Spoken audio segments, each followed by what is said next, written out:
Hello friend, Chandriya class में आपका स्वागत है। आज मैं आप लोगों को पाइथागोरस ट्रिपलेट्स के बारे में बताने जा रहा हूँ। अगर हमारे पास ये तीन सेट पता होनी चाहिए, मतलब कहने के तीन सेट क्या है इसके लिए rule, 2m M square minus one M square plus one, ये सेट्स को रिप्रेजेंट करता है।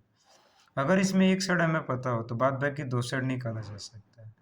तो 18 मान लो वन सेट 2m के बराबर ले लिया गया, तो m की वैल्यू 9 आया।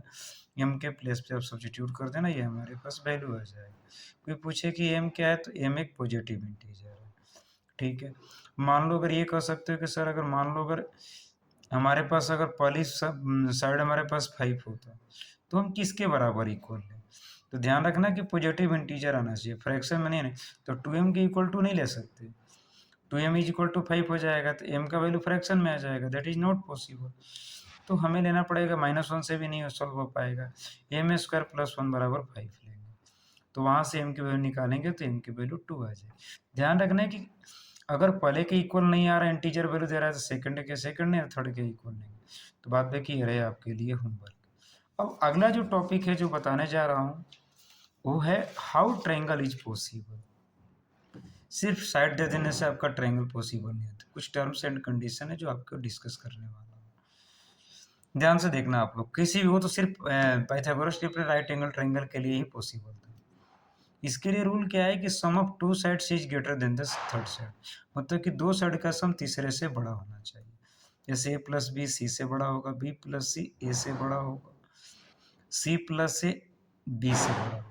अगर ये तीनों साइड के लिए कंडीशन फुलफिल कर रहा है तो triangle possible. As for example यहाँ पे दिया हुआ है 6 8 10, 6 प्लस 8 10 से बड़ा होता है, 8 प्लस 10 6 से बड़ा होता है, 6 प्लस 10 8 से बड़ा होता है, तो ये पॉसिबल है। अगर 3 7 12 को देख लिया जाए, 3 प्लस 12 7 से तो बड़ा है, लेकिन 3 प्लस 7 12 से बड़ा नहीं है, तो एक साइड पे फ्लॉप हो गया, इसलिए ट्रायंगल पॉसिबल नहीं है। दूसरा टर्म्स एंड कंडीशन क्या है कि difference of two sets is less than the third set, यानी कि दो सेट का डिफरेंस तीसरे से छोटा होगा। जैसे a माइनस बी का c से, b माइनस सी का a से, c माइनस बी का c माइनस ए का b से। अगर ये तीनों सेट सेटिस्फाई करता है तो पॉसिबल होगा। तो यहाँ देख सकते हैं 8 माइनस 6 10 से छोटा है, 10 माइनस 6 8 से छोटा है, 10 माइनस 8 6 से छोटा है, ये स्मॉलेस्ट है। तो इस केस में ट्रायंगल पॉसिबल है। यहाँ देखिए आप 3 7 12 के लिए, तो 7 माइनस 3 12 से छोटा है, स्मॉलेस्ट है। 12 माइनस 3 क्या है, ये भी ये छोटा नहीं है, बड़ा वैल्यू है, तो इसलिए ट्रायंगल पॉसिबल नहीं। या तो सम का कंडीशन सेटिस्फाई कर जाए या फिर डिफरेंस का कंडीशन सेटिस्फाई कर जाए। थैंक यू दोस्तों।